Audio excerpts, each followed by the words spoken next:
ніякого суда не було. Принесу. Білорусь буде вольною. Віримо, можемо. Переможемо! Віримо, можемо! Віримо, можемо!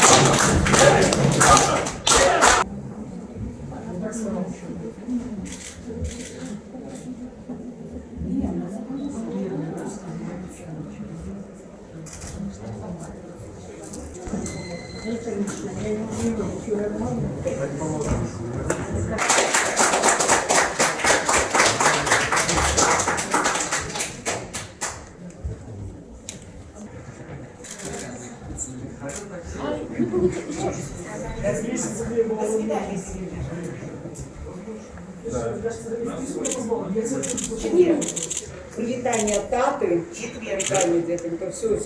А дядьки Колі, дядьки Саші, від всіх наших.